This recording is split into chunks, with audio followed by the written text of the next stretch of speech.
బాగు చేసి నీకు శ్రేష్టమైన ఆశీర్వాదాన్ని ఇవ్వాలనుకుంటున్నాడు దేవుడు. ఇలాంటి శ్రేష్టమైన ఆశీర్వాదం నీకు కావాలి అంటే నువ్వు యేసుక్రీస్తు ప్రభువారి దగ్గరికి వస్తే యేసుక్రీస్తు ప్రభువారు నీకు అత్యున్నతమైన శ్రేష్టమైనటువంటి ఆశీర్వాదాన్ని దేవుడు నీకు దయచేసేటువంటి వాడుగా ఉంచాడు.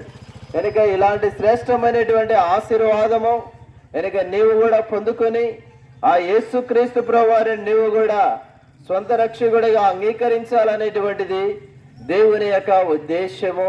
ప్రియుడ, ఓ అన్న, ఓ అమ్మ, అక్క, చెల్లి, తమ్ముడా, ఒక్కసారి ఆలోచించు. ఈ శ్రేష్టమైనటువంటి ఆశీర్వాదం నీకు కావాలంటే నువ్వేం చేయాల్సిన అవసరం లేదు.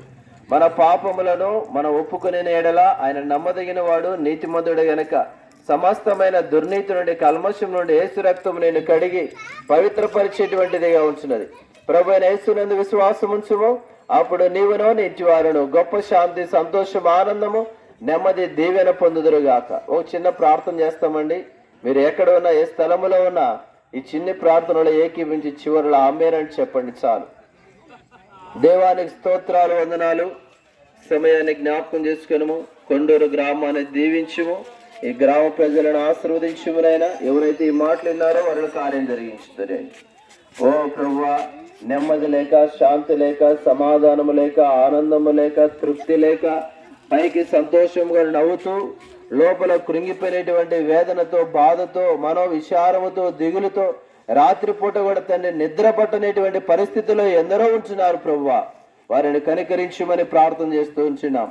అనారోగ్యముతో ఉన్నటువంటి వారిని స్వస్థపరచుము, ఆరోగ్యం అనుగ్రహించమని. ఆయన షుగర్, బీపీ, గ్యాస్ట్రిక్ ప్రాబ్లము, రకరకాల నొప్పుల చేత, జ్వరాల చేత బాధపడుతున్నారో వారి అందరికీ స్వస్థత దయచేయము.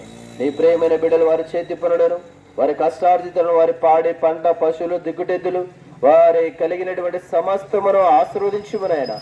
చిన్నలు, పెద్దలు, వృద్ధులు, నడిప్రాయంలో ఉన్న వారి అందరినీ ఆశీర్వదించు. గ్రామ ప్రజలను ఆశీర్వదించు. గ్రామ పెద్దలను, గ్రామ అధికారులను, గ్రామ సర్పంచ్ను అందరినీ దీవించి ఆశీర్వదించుమని. అన్నిటికంటే ముఖ్యంగా రక్షణ ఆశీర్వాదములతో నీ బిడ్డలు నింపుతున్నామని, పరలోక రాజ్యానికి వారసులుగా చేయమని యేసయ్య నామములో మేము ముందుకెళ్తున్నాం. మాతరమని యేసు నామములో ప్రార్థన చేసి అడిగి వేడుకొని వచ్చి ఉన్నాము తండ్రి. ఆమేన్.